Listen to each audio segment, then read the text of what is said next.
This is Jake Lawrence, and you're listening to the Jake Lawrence Podcast, a weekly online radio show dedicated to Chicago industry, technology, and thought leadership. Today we have on Kaspar Povilanskas. He is a viral trend starter, co-founder of Nowadays Media, and he's a young man, and he is rocking it. He's hustling, he's grinding every day, and he's really made a life for himself that is unique and I think is really interesting. He has 1,500 influencers in his network, has close to 1 billion followers in his entire network, and he uses these to leverage trends and to create trends on social media for brands, businesses, and apps. That's his whole platform. That's his whole business model. And so he takes in clients and uses this influencer marketing, which he doesn't like, by the way. He hates that phrase. So he's a viral trend starter instead. And he uses these influencing and this persuasion to make brands, businesses, and apps make a lot of money. And in turn, he makes a lot of money as well. So I got to to pick his brain for the next 2 hours, and it was really entertaining, and he's really a cool guy, and he is just totally unfiltered, uncensored Kaspar. So this is my first official explicit episode, so not safe for work if you are blaring it on the speakers, so maybe just put in the headphones. If you are listening to this in the car and have small children, we are going to be saying the F word quite a lot, so audience beware. But it is just it was a really fantastic conversation, and you get to know how he thinks about thinking, and kind of like what his motivation was to just become a grinder and a hustler in the first place, to become this entrepreneur that we know him as. And really just be like a free thinker, So anyways, I hope you enjoy him as much as I did. We went from everywhere in this conversation to everywhere. We had no ground zero. We had no foundation. It was like a totally organic, free-flowing, which is great. So I hope you guys got a little use out of it. But, Kaspar Povilanskas, and you're listening to the Jake Lawrence Podcast. And today we're only brought to you by Zunis Labs. That is ZUNIS Labs. Zunis Labs develop your websites. They are web development, mobile development, and digital marketing for small to medium-sized businesses. Go to zunislabs.com and subscribe to the newsletter to get updates, discounts, promo codes, and all sorts of wild things. All right. Enjoy the episode, and I'll talk to you afterward. All right. So I am with my guest, Kaspar Povilanskas. How you doing, Kaspar? Good, man. Good. You didn't chop up the name too bad, so pretty good start. It's kind of a difficult name. We were just discussing maybe truncating it to Povi or Pov. I'm not sure how Kaspar feels about it yet. Yeah, we're gonna have to. I think that's up for debate. It's Povi. I've had someone say like, do Kaspar Chai. I was like, I don't know about that one. That one's just a little bit out there, but. All right, so Kaspar Povilanskas, and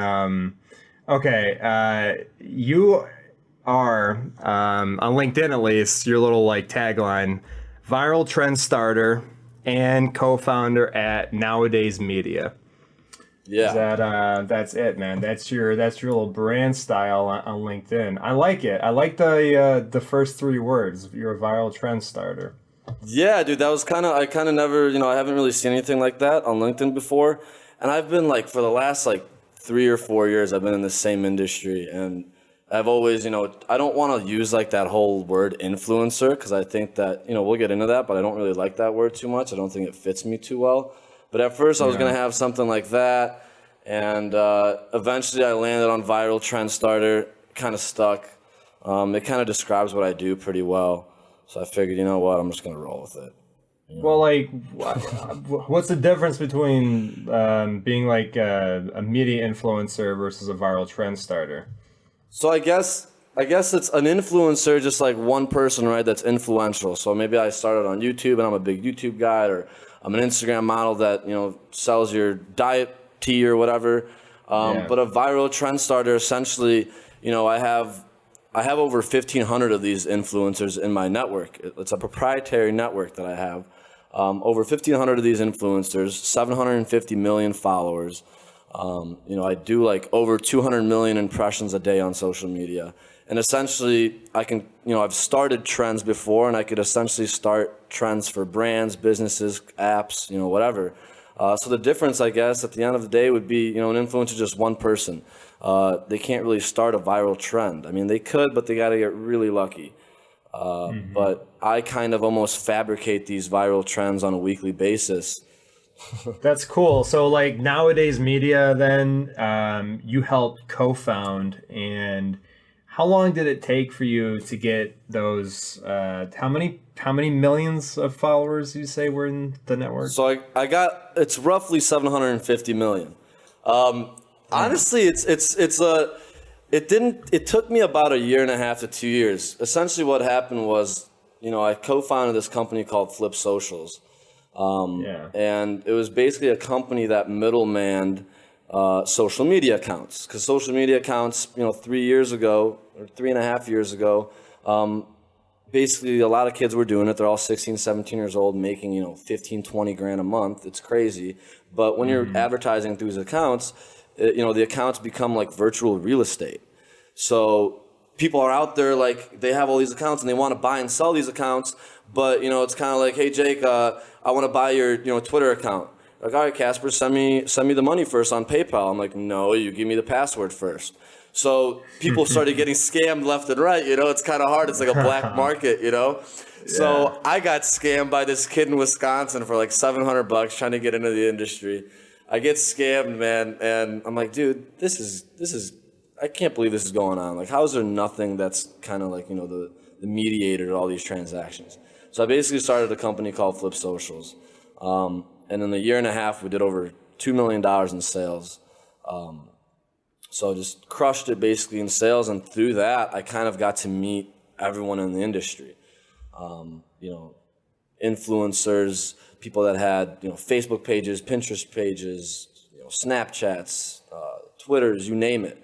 But basically, I got to meet everyone in the industry, and I kind of turned back a couple years after that, and I was like, whoa, wait a second, I'm one of the only people in the world that has all of these connections.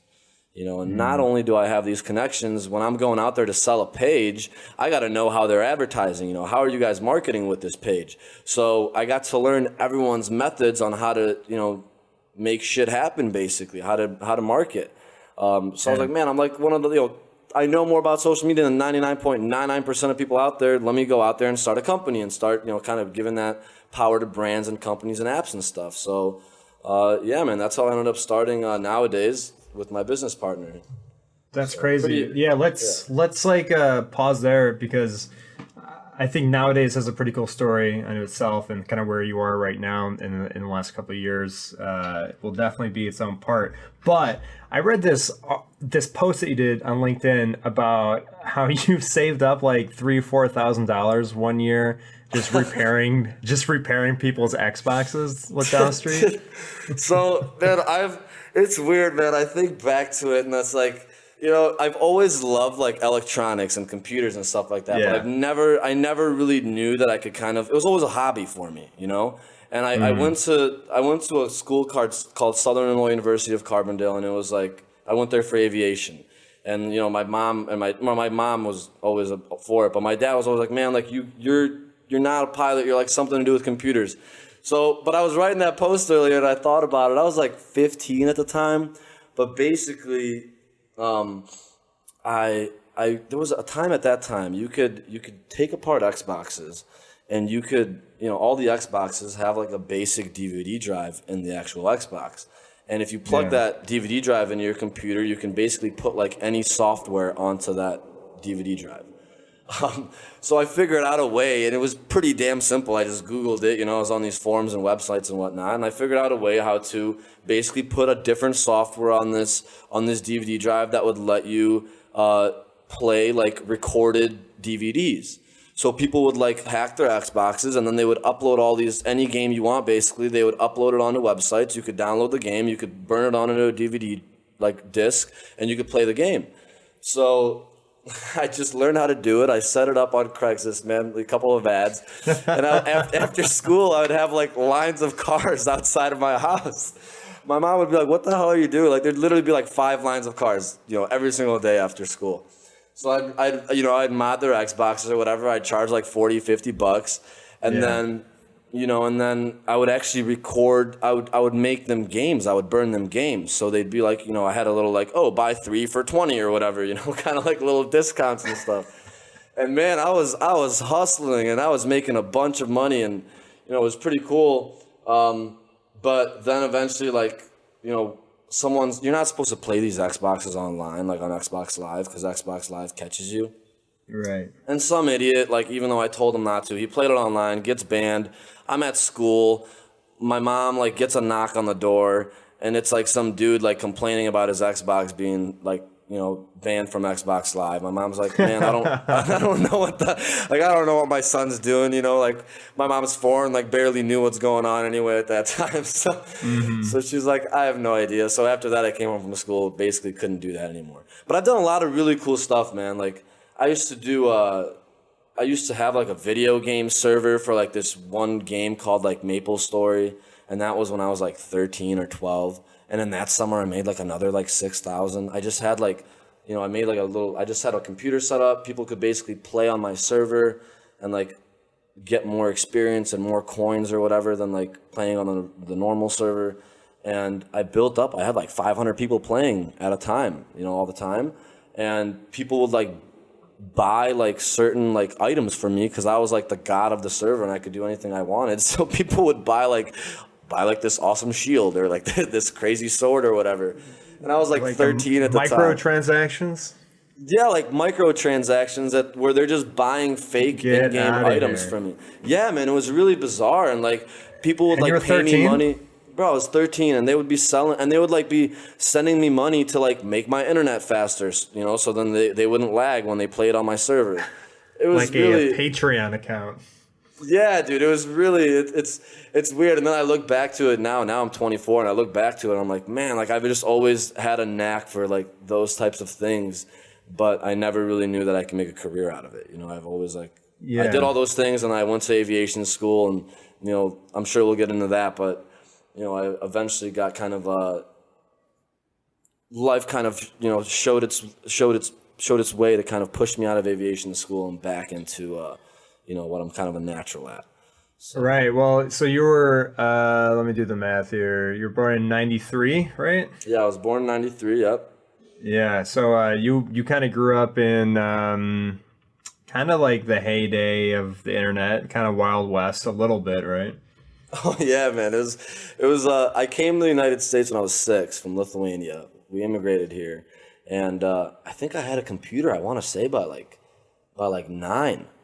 And I'd be like playing on I remember like MSN Zone, like playing checkers and in chat rooms and stuff, and listening to like Eminem, downloading like Eminem CDs and all that stuff. So yeah, I've always kind of been I kind of did grow up in the whole. Internet age. Had an AIM, of course, like everyone else did.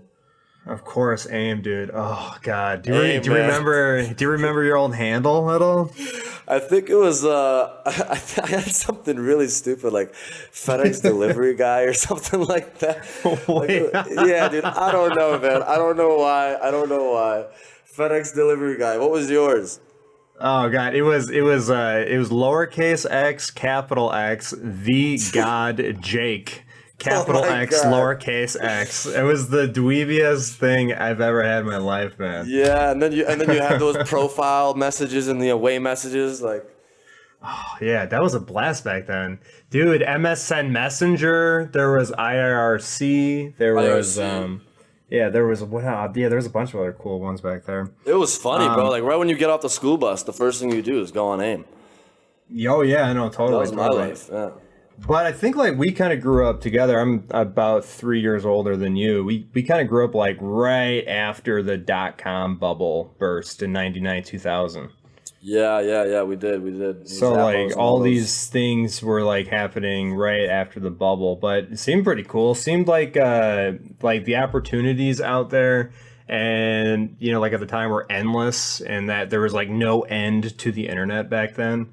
And I don't know. I feel like it's been closing in on us like ever since. I'm not sure if you have the same feeling or not.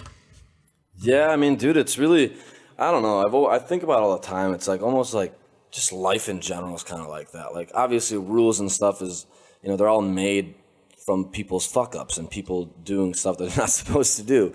So, you know, it's kind of like the age that we're in, like a lot of things are figured out, you know, there's not, the internet's not wild, wild west. There's regulations, you know, the FTC is cracking down on, you know, or is it FTC or FCC? I think it's FTC.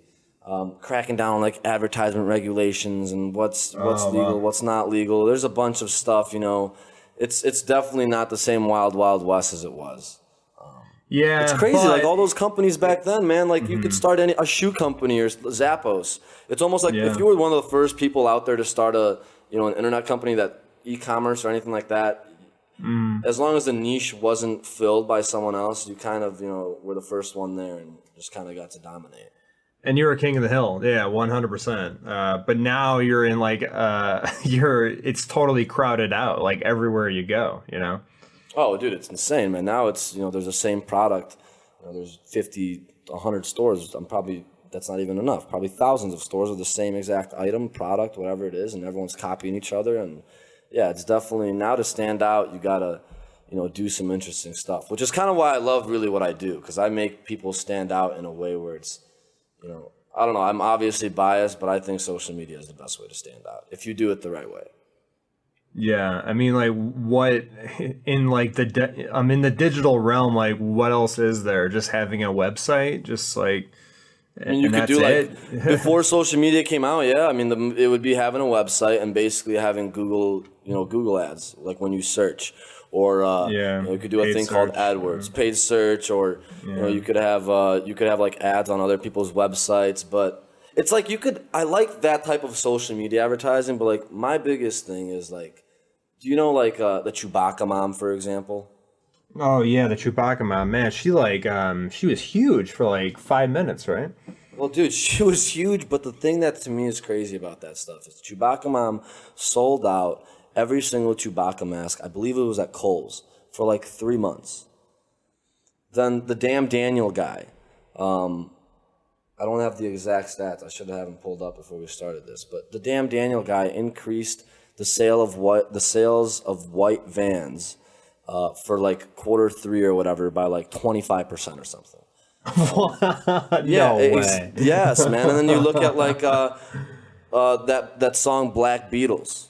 That song was basically, it was a good song. Don't get me wrong, but it hit the #1 Billboard charts because of the mannequin challenge. Wow. So it's like whenever you do stuff in the right way on social media, like the results pay off like crazy, And a lot of these stuff, it's like accidental. Like I made Alex from Target go viral. I don't know if you saw that LinkedIn post, but I made him go viral, and now the kid makes definitely at least $250,000 a year easily. He was a Calvin Klein model for a little bit. Went on the Ellen DeGeneres show 2 times. Has like a couple million followers on Facebook. Charges God knows how much to advertise on there. So I don't know, man. Social media to me, I could rant about social media on and on and on. It's crazy to me, man. Social media to me it's insane. Well, so like you were kind of hinting at it before, but you have like this network, right? And you have a bunch of these influencers. I think it's like 15,000 influencers, right? Close 1,500. Sorry, 1,500 influencers. 200 million impressions daily, I think you said too. Yep. And it's crazy. So like when we're talking about how every niche is completely crowded out, how it's all filled up, how there's tons of noise everywhere. how do you and how does your company kind of like leverage yourself in there to create these trends? So that's a really good question. It's I don't know, in my mind I almost see it as two different worlds. Like stuff can be really crowded in kind of like your everyday, internet and your everyday world. But then like social media is its own different animal, basically. So it's like, I can basically promote a product. If it hasn't been promoted on social media, it's almost like not crowded and it's almost like a untapped market. So, like fidget spinners, they started off on Instagram actually. But, if I were to bring a fidget product, spinner, you said? Yeah, dude, the fidget spinner, I saw the fidget spinner about 4.5 months ago. Like before it even came, it got big on Instagram. Like way back, yeah, wow. Way back, dude. It got big on Instagram. I remember seeing those things on Instagram being like, are you kidding me, dude? People are going to buy this stuff. Because first that little fidget cube thing came out. Yeah. That thing. And then the fidget spinner came out. I'm like, are you kidding me, man? It's a ball bearing that you're just like... And then the game, dude. The game And then the came game. out. Did you see that my LinkedIn post about that? The game came out. It was number one. Number one for like 2 weeks, man. And it's crazy. So it's like... The social media stuff, to stick out in social media, you really just have to say it in a very relatable way, and it's really all about strategy and content, man. It's all content is king. That's a big saying in digital, and content is king. It's you have to have the strategy right, how people are going to perceive it when they think. As bad as it sounds, man, I know how to talk like a 13-year-old girl on social media. It is what it is. But I really do, I can really like, It's the way that you say things. That's kind of just life in general, how you get sales, how you talk to people and everything. It's the way that you say it. All right, Kaspar, you can't do that and not give us some examples. Like, give me some prime examples of how a 13-year-old girl in the United States talks now. So, okay, I guess let me think of one example that I can actually say in the public that's not like signed by like an NDA or something. Okay, cool. So I had this app that we were promoting. It was called, I'm not even going to say the name of the app, actually.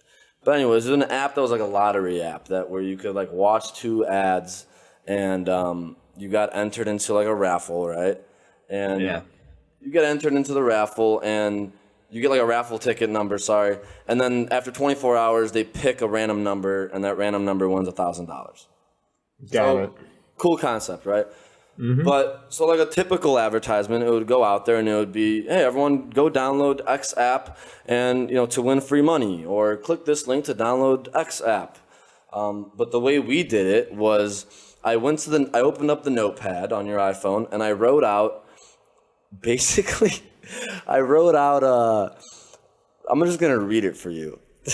Yeah, let me pull it up, dude. I have it. Let me just read it for you, man. It's really, it's really pretty funny. Okay, here it is. It's let's see.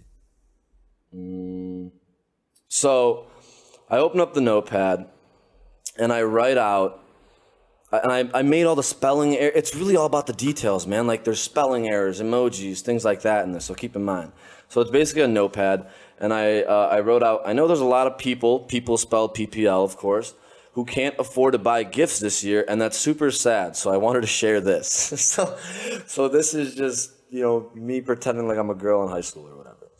I was in the same boat a few days ago. Oh, sorry, by the way, this is right before Christmas. So that's what I meant, like people can't buy gifts this year.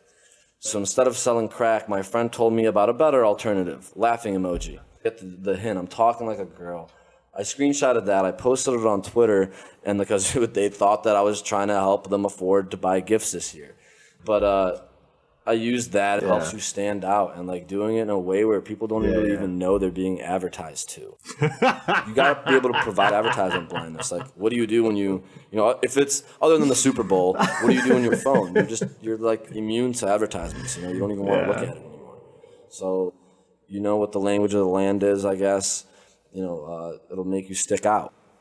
It feels like you're like an embedded reporter trying to advertise to not only these girls, but to whoever you're advertising to, and you're influencing them, and you're using persuasion and control. Is that a good way of saying it? I mean, I guess when you say it, control it, it kind of sounds bad, but I think it's more, it's more that I induce the fear of missing out. Like, it's like, that's what I meant by like a viral trend, right? I create, when you have thousands of these accounts talking about the same thing at a time, you kind of create like a fake trend. And because everyone, it's like a bunch of kids being in the same room, right? And they have no idea what's going on. And then one kid says, I know what's going on. And they're like, yeah, so do I. Yeah. Everyone else kind of starts agreeing with you. It's kind of like that. So I have thousands of kids or thousands of accounts tweeting about the same thing or posting about the same thing. Everyone's going down their timelines and they're seeing, the same thing. Like, they're like, what the hell is this? What is this app that everyone keeps talking about? What is a fidget spinner and why the hell is it all over my timeline? It's all over my timeline. So they go and they buy a fidget spinner. In this case, we were talking about this lottery app. They're seeing all these different tweets. I make a bunch of different variations. They're seeing all these tweets about this lottery app. Eventually, they're like, all right, why the hell have I seen like 15 tweets of this lottery app? So then people start tweeting about the fact that they're seeing all these tweets about the lottery app. So it's kind of like, it starts like a trend and like a snowball. Yeah. And eventually they go to the app store and they search for the app and they download the app. Yeah, dude, it's really interesting. It's like creating a trend basically, and I induce the fear of missing out. They want to know what the app is. They want to know what a fidget spinner is. Yeah, knowing how to induce the FOMO is a really good way to get some money, especially in this market. This is a real weird niche market you're in, Kaspar. And I think in like 2, 3, maybe 5 years, we're going to be looking back and we're going to be like, wow, 2016, 2017, those are the Wild West days back then. Dude, it's surprising. Like, you might think that it's the Wild West days, but I think the Wild West days already passed. The Wild West days, at least me personally, that's what I think. Like, this is what earlier I was saying, I don't like using the term influencer for what I do anymore. Yeah. I used to use the term influencer, but now it just has like a negative like connotation on it. Like, that whole Fire Festival, all these influencers got accused for false advertising, and all these companies now started picking up this whole influencer thing, and they're going out there spending $20,000 for Vanessa Hudgens to post a tweet about your app, and they're getting like 1,000 downloads. Like, it almost has like a negative effect on influencers now. So that's why I don't use the term influencers anymore. And I think too, influencers is like more people with a face. My accounts don't have faces. It's all kind of like themed niche accounts almost. So it's like, there'll be like an account like runner problems, and they'll just tweet only about runner problems, stuff that runners would want to retweet, or like, girl posts, and the account will only post about, boyfriends, relationship problems, and stuff that girls are going to want to retweet and tag their friends in. Who creates and curates and works on this content and all these posts every day? So the post, it's weird how this whole thing works, man. A lot of it is really just recycled. It's like, there's hundreds of millions of users on social media. There's no way that your one account hit even a fraction of those. So what people do is, okay, cool, that did good on your account. I'm going to steal it and put it on my account. So it's like a lot of recycled stuff. A lot of the stuff, comes from like Tumblr. Tumblr basically is the place where a lot of like these things start. Yeah. A lot of people get some stuff from Reddit. Right. It's almost like, but it's funny though. Twitter is where like the memes start. Twitter's where like the Joe Biden and Obama memes are going to be made. Like Twitter's where, as soon as Ken Bone starts happening, people are going to be making tweets about Ken Bone. Like Twitter's where like that stuff's born, and then it funnels down to like Instagram. Then Facebook gets like the double filter down stuff. And it's kind of like a waterfall. It's really interesting how it works, actually. Like, only like the best of the best kind of get on Facebook, but on Twitter, it's just like fucking everything's on there. Yeah, everything's on there. That's crazy. And just to let you know, man, the people in the Wild West era were like, man, the Wild West is done. We're never going to see it again. Well, I guess that makes me feel better, dude. Because I'm over here, man. Like, I'm like, no. You don't know what influencer marketing is. Like, because all these people are used to influencer marketing just being like, oh, we connect you to fucking Joe Smo on Instagram, And It's like, dude, that's not what influencer marketing is. That's just like one influencer that's going to post some content that the company created, and it's going to sound like a dad tweeted it out, and it's not going to really influence anyone, and it looks like crap. Like, No, there's just a bad name on it.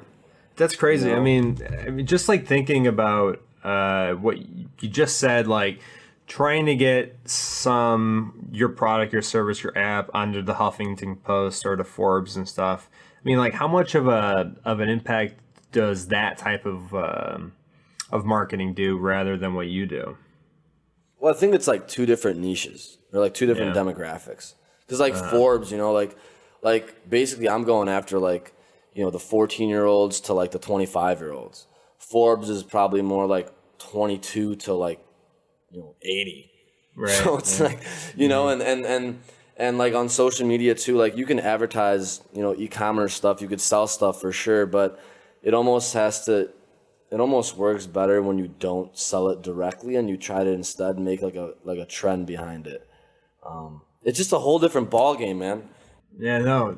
Does it work for everything though? I mean, does it work for products, for any product, for any, you know, service, for any app? No.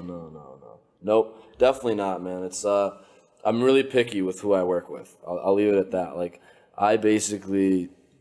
that's why like I don't do really cold calls. I mean, I do, but it's like if I'm going after you as a company, I'm going to go after you and I'm not going to leave you alone. You're going to hear from me for either 8 months or we're going to have a 10-minute conversation. Like, it's basically like that with me because I'm like, all right, I know that you're going to work well with what I do because I know my demographic and my service really well. And I've basically hunted you down to make sure that you fit all my parameters that I'm looking for. And I know that if my service works for you, you're going to get the best rates that you've ever paid anywhere else. Like, I know that for a fact. It's happened time and time over. You know, people are used to paying $2 a download, but if I know that your app is really going to be good for my demographic, you're going to get those downloads for like 45 cents. And companies end up just shitting their pants. It's like incredible. They've never seen anything like it because they're getting 50,000 downloads in a day and they're paying a crazy, ridiculous rate for it. And then they're getting a bunch of free downloads because they got so many downloads so quickly that they skyrocket in the charts of the App Store.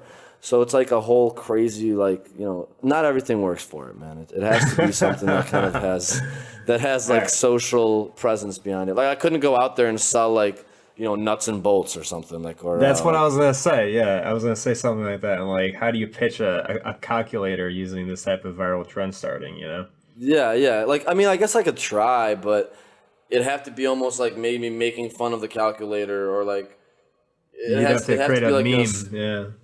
Yeah, it'd have to be like a funny way to like advertise this calculator. But like, you know, but if you're a calculator, if you were a calculator maker and you came to me, I'd probably be like, honestly, man, just like go on Facebook, go on Google, set up your parameters, advertise to the kids that need to buy calculators, and call it a day. Like, right. I'm not even gonna really like try to put my time into it because I know that it's not gonna be, you know, the best place to put my time. I know that there's other people that kind of fit better, and you know they're gonna be happier. I'm gonna be happier. I probably won't make a calculator company, you know, ecstatic. So, so you are in like a really good position right now, and it's a position that a lot of companies don't ever really reach. It's the position in which you can be choosy with your clients, and I'm really envious of that, man. And like, how did you get to that point to be choosy? And when did you decide, you know, that like, oh, I can afford to be choosy finally? Well, it's a lot of it, man. It comes from you. Really, a lot of the clients that I get, it's me reaching out. So, you know, I don't want to make it sound like I'm like going out there and just denying a bunch of clients, because it's like it's more so me really going out there and finding these clients myself. So it's like I won't even go after you if you're not I'm not a good client. But I've shut down a lot of people as well. But it's really, I guess I forgot who said it, but basically they said, you know, your success kind of depends on the people that you say no to. Like what makes you depends on the people that you say no to. You know, if I wanted to, I could go say yes to everyone, and you know, I'd let those people down. It wouldn't have made sense for them, and my name and my reputation would have kind of suffered for that. Like, cool, I would have made, you know, some money, but it's like in the long run, like, was it really worth it? You know, probably not. But really, I got to this point by, you know, doing good work for the clients that I knew it would have worked for, you know? So it's almost like a catch-22, because if I would have taken a bunch of clients right in the beginning that it didn't work for, then I wouldn't be here today, where now I'm way more lenient to say, no, we're not going to work with you, or yeah, we'll work with you. So yeah, it kind of just, it's really weird, man. Like I've just now started to like wake up from this whole like, it feels like the last couple of years of my life have just been almost like a dream. I've just been like, I started out, you know, like I come from a poor family. My mom cleans houses. My dad, you know, cuts hair, like nothing like crazy. And then I almost just went through this like weird ass thing where then I'm just like, whoa, holy shit, wait up. Like I just have this big company now. We're making a lot of money. Like, you know, we're making some awesome, cool things happen. And, I don't know, it's weird. That's why I kind of, you know, I really want to do a podcast like this, because I feel like talking about it and kind of, you know, saying it out loud kind of makes you almost like humbles you down and kind of like makes you realize like all the things that you really have.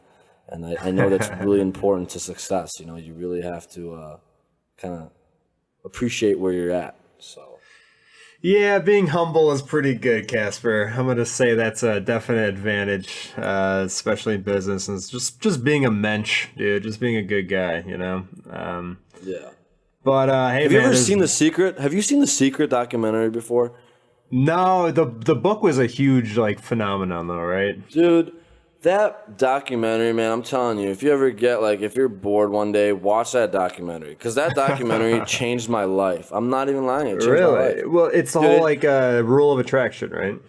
It's the law of attraction, yes. But it also just kind of, it really puts it in perspective. Like, you think about all these successful people out there, right? And, like, you know, Elon Musk's and the guys who made PayPal and, like, you know, even Thomas Jefferson or, you know, Edison or whoever, like anyone that you think of. There has to be a reason why these people are, you know, are set apart from the rest of society. It's like, it doesn't just happen by luck. And that's what The Secret essentially is. It's like the secret of successful people. And like, yeah, the law of attraction's in there as well, but it kind of just like really goes through, you know, everything that successful people, and no matter how you define success, if you define success as having a lot of money, having a lot of time, having a lot of freedom, whatever your definition of success is, it just kind of like really helps you get there. It was funny, the first time I don't know if your show's like PG-13 rated or what, but the first time I was watching The Secret, I was in college and just it was stupid. I was like a sophomore or something, just getting super high watching the show, and it like changed my life, man. Like I saw it, and the next day I was like, I have to watch that again. And I watched it again, not high, and then after that, my life changed. My life changed, man. My life changed. I stopped hanging out with the same people that I hung out with. I got rid of all the negative people in my life. It like sparked a fire in me, man. It was just like, it just showed me so much that it's all about your mentality and how you think, and you are a creation of your thoughts. You know, a man is whatever he thinks about. That's essentially what it is. You know, you constantly think of negative things and how bad you have it and how life sucks and et cetera, et cetera. Yeah, your life's gonna suck, dude. You know, so it's crazy how it really taught me how powerful the mind is, man.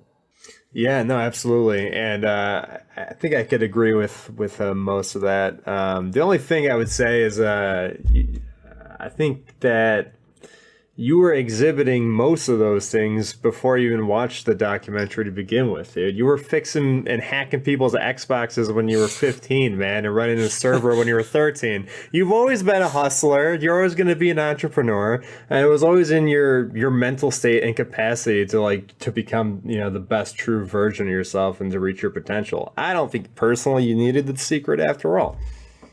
That's an interesting way to look at it, man. I think that maybe The Secret gave me a shortcut.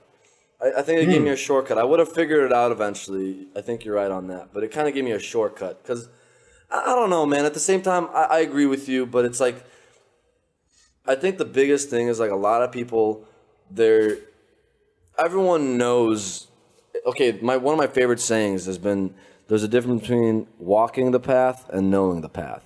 So you know what you need to do. Like, you know that you should maybe get up earlier. You know that you should do this at your job, or you know that you should go to sleep early and you should shower every day and you should do this. But it's like, whether you do it or not is what kind of sets you apart. And like, that personally drove me crazy, because I was in college, I was partying, getting high, doing whatever, but inside I knew that this wasn't my best true self. And it's like, you're constantly like in a battle with yourself, like your whole life. Like, that's basically your biggest competitor is yourself.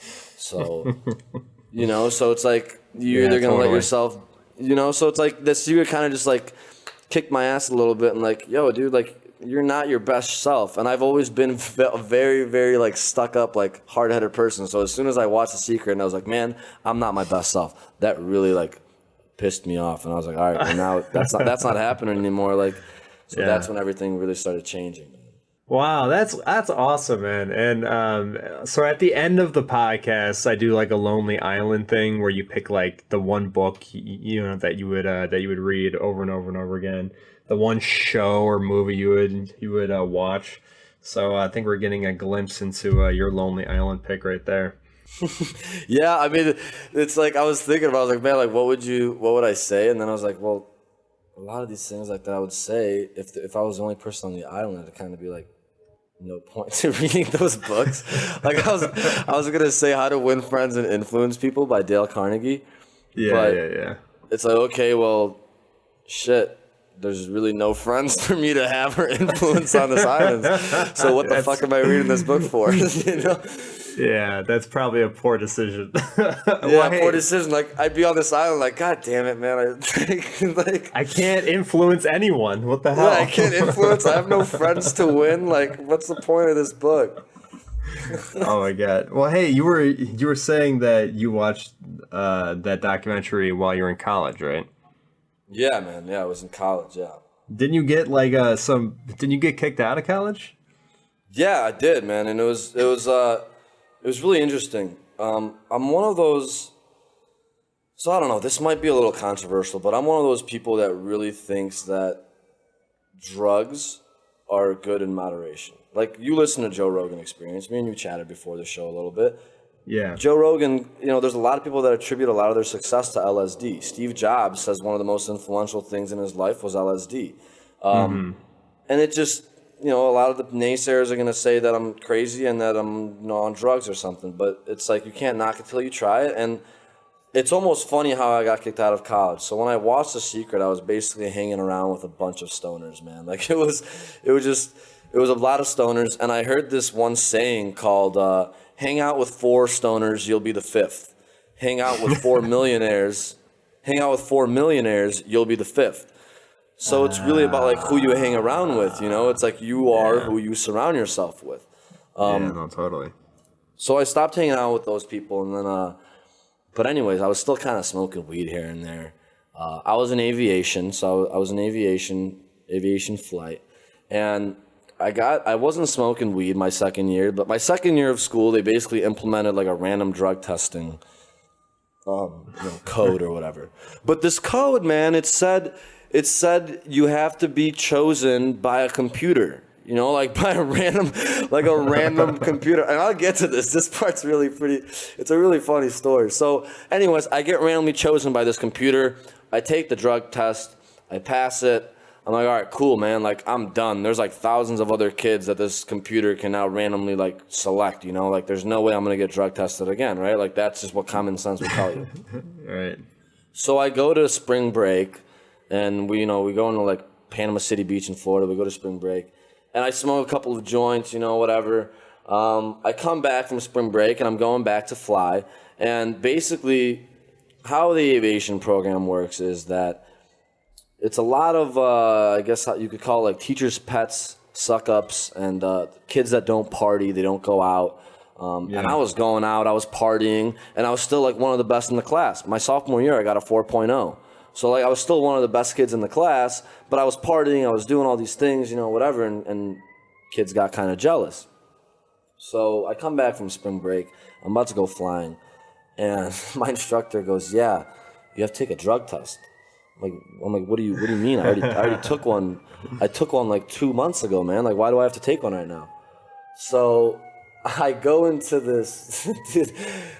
This moment was like so defining for me, man. And I haven't talked about it in so long. It's so funny. So I go to this like lady who does your drug test, and I'm sitting there. I'm like, I can't take this drug test. Like, if I take this drug test right now, I'm gonna fail. And keep in mind, at this time, I was thinking, you know, it was through this time. This was like the end of my sophomore year, and I was like, man, like I was telling my friends, like right before this podcast, I was talking to one of my really good friends, and we were talking about how before any of this drug test stuff happened, I was like, man, guys, like I really think I should go do something else. Like I've always had this knack that I wanted people to be able to Google my name and something shows up. I told my best friend that. I was like, dude, one day you're going to be able to Google my name and something's going to show up. Not something in a bad way, obviously. So I was sitting there and I was like, man, like I really don't know what to do. I kind of want to go and do something with the internet or go figure something out. Like I like aviation, I like flying, but there's something, I'm good at it, but there's something that just doesn't feel right with this aviation thing. You know, like maybe I want to move to California, maybe I want to go do something else. I just had this weird feeling. And I was already reconsidering basically leaving, you know, this college to try to pursue something like that. You know, it was really expensive. Like my mom's a single mom. She's like, you know, spending like $30,000 a year or something, like cleaning houses, you know, all day to afford for me to go to this aviation school. So it was like, man, like it's difficult to see. But basically, man, I go into this room. And they're like, all right, well, you know, this lady's like, all right, here's your cup. You know, you're going to have to drug test. You got to pee in this cup. So I'm sitting there, man. I'm like, all right, like, what do I do? Like, I can't take this test because I'll be screwed. So I go to I pull out my iPhone. This is bad. I pull out my iPhone. I go to the settings. I go to ringtones, and I play my ringtone like someone's calling me.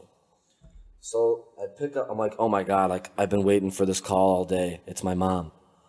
I pick up the phone, and luckily, man, I speak a different language. I speak Lithuanian. So I pick up this phone in air quotes, and this lady's sitting in front of me, like with her like eyes like, you know, wide open, like what's gonna happen here? And I'm like talking to nothing, just on the phone. I'm talking to nothing. I get off the phone and I start fake crying, and I'm like, oh my God, like my grandpa like has been in the hospital and they're gonna have to do surgery. My mom has to fly to Lithuania, and I need to go home right now and take care of my baby sister. And she's like freaking out, like, no way, no, dude, this was an Oscar. I should have won a Grammy for this performance. So I'm like fake crying. I like rush out of the room. There's a lady behind me like yelling at me like, where are you going? And I just keep on running, like just like, you know, all sad and upset. I get home. Basically, I just had a diet of like cranberry juice and like whatever you could do to get rid of like THC in your system.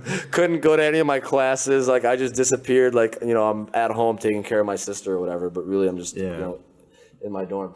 But basically, man, I come back and they're like, all right, well, you know, you didn't take the drug test. So it's basically like how, like, you know, if you get pulled over and you say no to the breathalyzer, you're basically like assuming guilt. Yeah. So that's what they basically did to me. They're like, well, since you didn't do it, you know, you're basically assuming guilt. So I was like, well, that's kind of bullshit. Like, first of all, why did I even get drug tested? I passed a drug test, you know, like a couple months ago. I go to find out, man, that it was one of my friends' roommates that snitched on me. And this kid was like an ROTC, like an Air Force ROTC, like wanted to be a pilot really fucking hardcore and like super hardcore about it, you know? And he got upset with me, he got jealous with me, and he told on me for smoking weed. So, but anyways, the school was like, yeah, you could either leave for 6 months or you could take drug rehab for 6 months. So you said, screw the drug rehab, yeah. Yeah, I was like, dude, screw this drug rehab. So it was really weird how it worked, man. Like, it like made my choice for me, you know? Like, because I was already debating if I wanted to really do this aviation thing. Like, I loved aviation, I was good at it, but like, bro, I'd like fall asleep, honestly. Like, I'd have to go on like a 4-hour flight and I'd be like snoozing, like falling asleep as I'm flying. Right, like, right. it's like boring, man. Like, I don't know. So I was like, it kind of made my decision for me. Like, I was talking to my buddy earlier, and we were saying, gotta shake that guy's hand.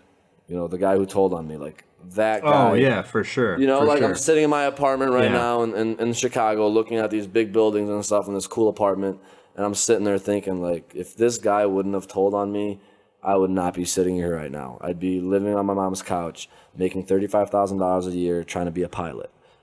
Life would not be where it is right now. So it's really cool how life works out. It's you might think it's the end of the world when stuff's happening, but it's almost, it's part of your path. It's part of your, I'm not really a religious guy, but I think that, there's destiny's real and things really do happen for a reason. So, at the time, man, I wanted to beat that kid's face in. I was so upset. I was like, you just ruined my life, man. Like, you literally, why did you need to tell on me?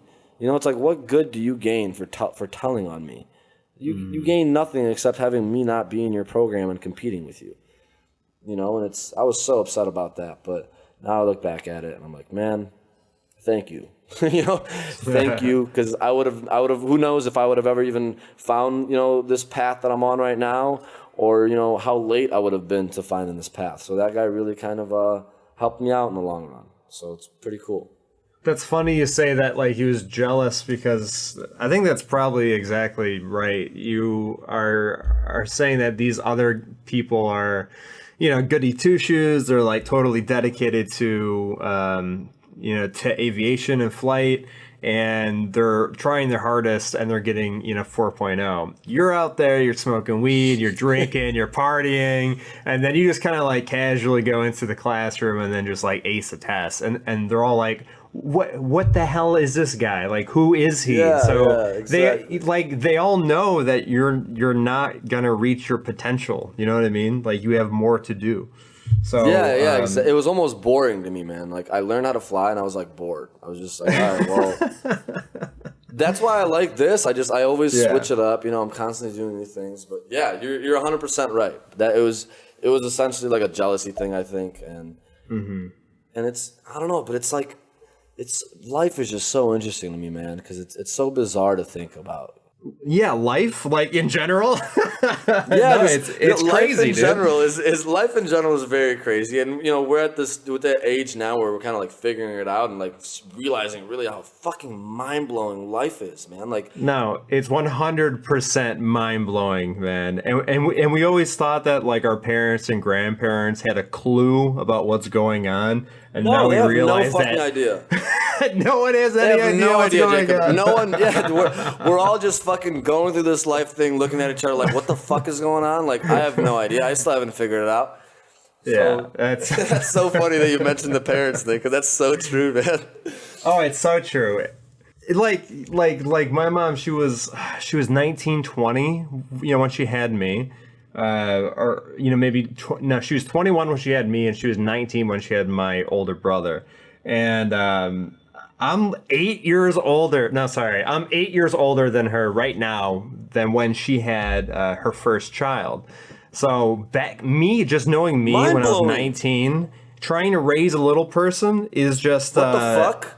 I would have screwed them up so badly if I had a kid when I was 19. You know what I mean? It is... Oh, 100%, man. My business partner, he's like 34 now, or 33. Yeah. And he has 2 kids and a wife. And I just turned 24 this year, and he's like, man, like, this was a big year for me. Like, this is when I found my wife. I had like my first child. I was like, bro, I can't imagine having a fucking kid right now. I'm not gonna lie. And my mom had me when she was like 21 as well.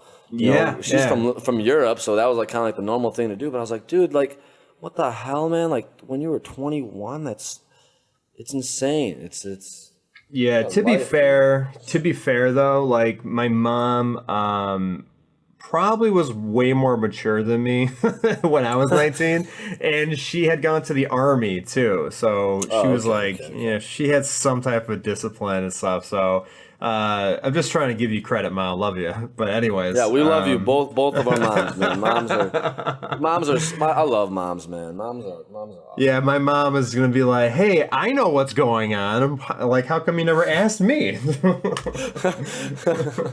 Yeah, man. It's just, I don't know, man. It's just really cool. Like, I mean, even you, man. You're gonna look back at this in like a couple of years and whatever people are going through, whatever someone's going through right now who might be listening to this. It's like, you just got to keep on going. As long as you have your values and your moral compass set the right way, and you follow it's so cliche to say, but like, and I never understood what people meant.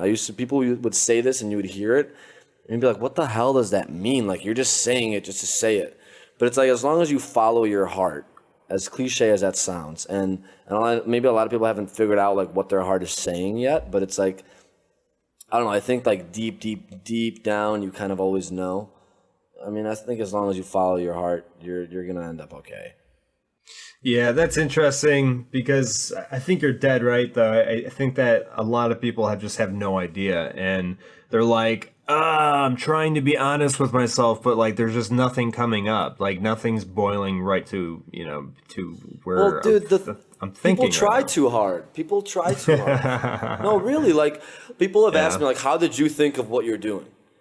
And it's like, I was sitting in the same boat as you, sitting here Googling how people think of amazing ideas. You just got to be I was proactive about it. Like, and a lot of these successful people say that you can't just think of an awesome idea. It's like, it just happens. Stuff just kind of, I don't know. But the hard thing, dude, it's like, I don't know. I think that as long as people still kind of have to know, it's like that's feelings, right? Like, you go through experiences, it either makes you feel good or it makes you feel bad. So the stuff that makes you feel bad, you throw that stuff away and you keep on doing the stuff that makes you feel good. So it's like, I think people try too hard and they make it too complicated and too confusing, and they kind of fuck it up for themselves. So it's like, hey, just take a breather, relax, and just kind of listen to yourself and listen to your feelings. Yeah. Hey, how much into like life hacking are you? And do you know of like Tim Ferriss at all? Oh yeah, Tim Ferriss, 4-Hour Workweek. I'm really big into life hacking, man. I really think that it's like, I think it's so cool. I think self-help is awesome. Like, I don't read fiction books. I just don't. I don't like dragons. I don't like fairy tales and all that stuff. Like, I don't like sports.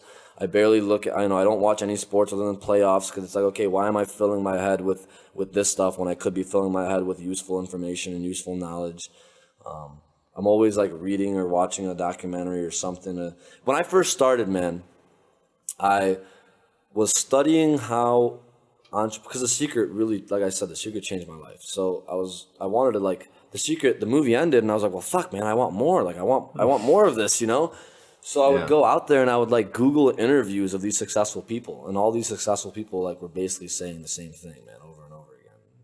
And just do it, follow your heart, etc. I mean, like, do it, follow your heart, but it's like I don't know if it's even that. It's like, just take the first step. People are always trying to make excuses. People are like, oh, well, I don't have enough money, or man, I have this job, or my mom's gonna be upset, or whatever, like my grades aren't good enough, or there's always just like, you're just putting obstacles in front of yourself. Like, I wrote an article today about like people saying that they can't start a business because they have no money. Fuck that. No. You can start a business with no money. Yeah. It's just an excuse. It's just like, put your one fucking foot in front of the other, and it's like you're driving to California at night, right? Like, you have your GPS, you know where to go. You have your phone and you're looking at your phone. Okay, this is how I'm going to get from Chicago to LA. But it's nighttime and you can only see 100 feet in front of you because you have, your lights are on. So it's like, what do? You just drive, and you can only see 100 feet at a time, but just fucking drive, man, and you'll get there. You just got to trust in yourself and you'll get there. And people are just scared to make that first step. They're scared to actually fucking do something. And the worst thing is when people have a plan B. Because when you have a plan B, you don't focus fully on plan A. So, like, the best thing I ever did was leave that college, because I left college and I was like, well, fuck, if I don't make this internet thing work, I'm going to fucking not have a job. I don't have no money. I'm going to have nothing. So it's like, one of my favorite sayings is there's plan A is easier when there's no plan B. And that's so fucking true. Dude, I love your charisma and I love your enthusiasm, and it's refreshing to hear. So you talk about like people not knowing, or I think it's definitely just they're terrified. They're terrified of trying something, and they're terrified of losing, and they're terrified of I don't know, not doing well. But like if you're 21 or you're your age or you're my age, this is prime time to fail. Prime time to fail, man. Because it's true. You don't need any qualifications to get paid online for doing something. All you have to do is do a proposal. You do the work online. You send them an invoice, and then they write you a check. That's literally the whole magic of it, you know? People complicate it too much, man. People complicate the whole. They think it's too confusing. They think it's they make it be. They make it bigger. They make it a bigger beast in their head than it really is. You know, it's like, dude, we live in the fucking age of Google. Jacob, you know how cool that is, man? Google. We have fucking Google. You can go learn to do anything you want because of Google. If I wanted to learn how to knit a scarf right now, I could literally go on Google, type in how to knit. I could learn how to knit a scarf. If I wanted to know how to create a speaker or create a program or do it, I could go and learn it for free on the internet. It's amazing. We have an opportunity that our parents have never had, our grandparents have never had. We have the opportunity to do such amazing things, and people are just fucking scared. And it's just so sad to me. And that's why I started doing this whole LinkedIn thing and trying to like, I've been motivating. I don't know, it's weird. I like to like rant and like kind of like motivate people. And I've always been doing it to my friends, and my friends have always told me like when I'm hanging around them, it's like really inspirational and stuff. But I've always, I'm like, man, you know what? I kind of want to take it to like the public, because I see it, and like for me, it's almost like sad to see people not reaching their full potential. Because if you would have known me in college, you would have never ever fucking bet that I would be where I am today. I was in a fraternity, and I came to visit my fraternity. Or I left my fraternity, and I was hearing rumors of people saying, like, I'm going to work at McDonald's. I'm going to be a loser. I came back and visited my fraternity. There was, like, an X crossed out of my name. Like, people thought I was going to be a loser when I dropped out of college. Like, I had no, like, if it's almost that cliche saying, like, if I can do it, you can do it. Because I'm a fucking immigrant who came here not knowing a single word of English. I had to hold up a sign to go to the bathroom that said bathroom on it because I didn't know how to say the word. So I came from that to like all these adversities and stuff to where I am today. And it's like, if I could do it, like, what the fuck, man? Like, I have no remorse for people. Like, dude, and this is probably, I don't know if this is the nicest thing to say, but like, I don't feel pity for people. I really don't. Like, if I see a homeless guy on the street, and if he's mentally fucked up, that's cool. Yeah. I understand that. But if you have two fucking arms and two legs, and you have a brain, and you can write a perfectly clear sign that says, please give me money, and it fucking looks crisp and it's all great, get a fucking job, dude. Like, I have no pity for people like that, because you're a loser. There's losers and there's winners, and it's just like, dude, you feel bad for yourself, you make yourself be a victim, you're a fucking loser. And I'm sorry, I don't feel bad for it, because I used to be a loser and I got out of it. So it's like, if I can do it, you can do it too. And if you can't, then I don't know. I'm not going to feel bad for you about it. Like, I don't know. It might be a little bit bad. Are you familiar with the website Upwork.com? Is it Upworks or Upwork? I feel like I've heard of it before. It's called Upwork. Upwork.com. Anyways, it's the world's largest online freelancer database. It's like Fiverr. It's just like Fiverr, yeah. Yeah. I know it though. I'm always inspired by the people I see on Upwork or on Fiverr or hell on Reddit doing just like odd jobs and digital marketing stuff, and you see how many hours they log on just on Upwork alone, and it's like 20,000 hours. They made over $120,000 in the last 3 years. And it's like, this is how these really poor people, like in Southeast Asia, in like India, this is how like really smart ones make make a lot of money. And it's all because they went on a Google, probably, started listening to Tim Ferriss or Joe Rogan, got hyper motivated and started Googling how to do things. So I think you're right, man. We live in this world of just endless and open sourced knowledge. And it is kind of a shame that we don't have a culture in which that we could bring in these like homeless people, as you were talking about, just bring them into the libraries and just like, here's some courses on how to do X, here's some courses on how to do Y. We can make money on the internet now. It's beautiful, right? It's awesome. Okay. Well, actually, you just made me think of something really interesting. So, do you think that are these people in Asia or whatever, that are doing these Upwork jobs? Do you think it's that they're smart, or that they're just motivated and they have like, I don't know. It's like, for me, I don't know if it's and this is just me having a discussion with you at this point. But it's like, do you think these people are smart, or do you think that it's more, they have like some little like bug in them? It's almost like you just have this like knack for like wanting to figure shit out and wanting to get your life to be better. And I know people that are constantly making themselves victims, and like those people might be the smartest people in the world, but they're just never going to get anywhere because of their mentality. There's like I was reading an article today, 40% of the world's or the US's top companies are made by immigrants or their children. Wow. And that's a crazy, mind-blowing stat, and it makes you think, okay, out of those 40%, how many of those people would be, those geniuses with high IQs? So is it the high IQ that makes you successful, or is it just the fact of, you're a fucking grinder and you have that mentality of wanting to work hard and figure shit out? Like Richard Branson, he's not the smartest dude in the world. He even admits it. But what does he know how to do? He knows how to, he just puts shit together and he gets shit done. He doesn't know how to build 4G LTE for Verizon. He has no fucking idea, but he has people who do know this, how to do it. So it's, I don't know. What do you think? Do you think it's like a bug, or do you think that people are just smart? Well, I mean, it's like two different things. It's like how, like what do people do to get successful? Is it the G in the IQ? Is it like the general intelligence? Do you have to?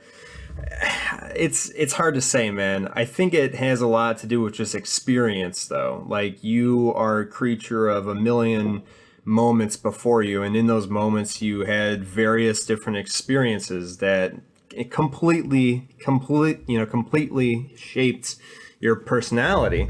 And how your personality is shaped is going to affect how you do rational decision making, general executive level functioning, in your frontal cortex. It's like your experiences are there and guiding you and really building and maintaining those links in your brain. And if you don't get those positive ones, and you don't get those ones that are linked to more successful people, then you're just not going to be successful, And I don't think everyone can be successful, Kaspar. Yeah, no, I don't think that everyone can either, but I don't know, that stat was just so interesting to me, because it's like, it's like, I don't know, psychology is just really interesting to me, and it's like, what is so different about, these people that are starting these businesses? And I don't think that everyone can be successful, but I do think that everyone can try to reach their best potential. And that's what I was saying earlier. It's like, I'm not trying to be a dick by saying like, hey, I have no pity for these people. You know what I mean? I'm not trying to be a dick, but it's like, man, come on. Like, do you think that you're the best that you could be? And it's like, okay, if you answer yes, okay, cool. You think that the best that you could be is to ask for money or beg. Like, there's some people that are out there that are fake homeless people that are. I saw a video go like viral on Facebook or something. Yeah, you saw that. And it's like, dude, come on, like. Is that the best? Like, if you went up to her and you like, come on, bro, like, is that the best that you can do? You're the best. That's who you want to be. It's like, yeah, I don't know. That was the woman that like faked being homeless and then like walked over to her like Prius or something. Was that the same dude. video? And it says that video, and it's so funny. I had that happen to me at a Bulls game, like when I was a sophomore in high school. Yeah, link him to it, dude. I don't know. I get it. I know what you're saying. It's true. But speaking of that whole G, whatever you said something about IQ, right? Like you said, like there's like some general IQ or something. Okay, so like what they're measuring in the IQ is like a field of different variables, you know, and like a set of different qualities, and they test them, and they do like an algorithm to determine what the IQ is. But I guess one of the like at least in the academic research, one of the theories is that what they're actually testing is called G. It's like a cursive G, and it's like a variable, and it's your general intelligence. So that's what it's like theoretically called, your general intelligence. Your general intelligence. Interesting. You know what that made me think of as soon as you said that? Have you heard of the Briggs-Myers personality test? Yeah, of course. Yeah, that is so cool. If anyone's listening to this and they haven't done it, take that test. I'm in cool. ENTJ. That's what I'm an ENFJ, I think. But I've taken it a couple times, and I always end up with the E and the F, but then sometimes it goes from like judgment and loving, or judgment or heart, or whatever. So I guess I'm somewhere in between. Mine's extroversion, intuition, thinking, and judgment. So ENTJ. Yeah, I haven't taken it in a while. I kind of forgot mine, but it's somewhere along those lines. I know there's a J in it and E in it. But that dude is so cool, man. Like, you can look it up. I remember when I was like going through all this stuff too a couple years back. Like, that was such a big. It's so interesting that when you're doing stuff, like on your road to like success, or your road to whatever you're trying to get to, it's like you don't even realize how big what you're currently going through, like how big of an effect it's gonna have on you.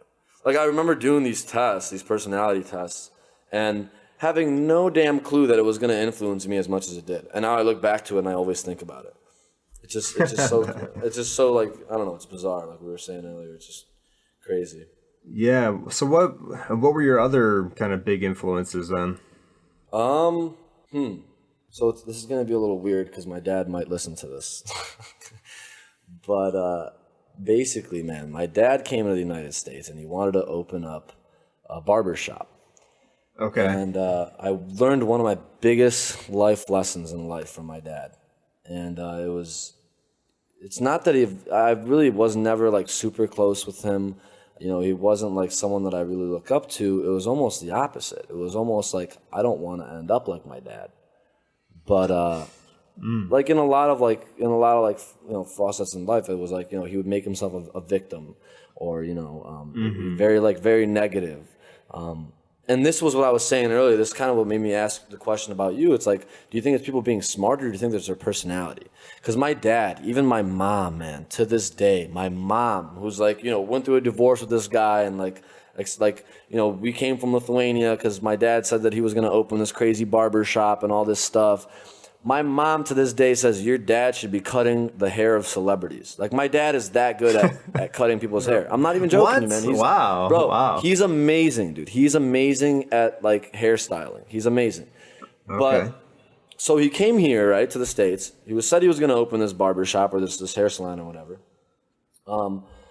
He got a job for this one hair salon. A guy comes in to get his hair cut, poaches him, offering to pay him like double salary or something to work at his hair salon. This is how good my dad is. Like, it's seriously crazy.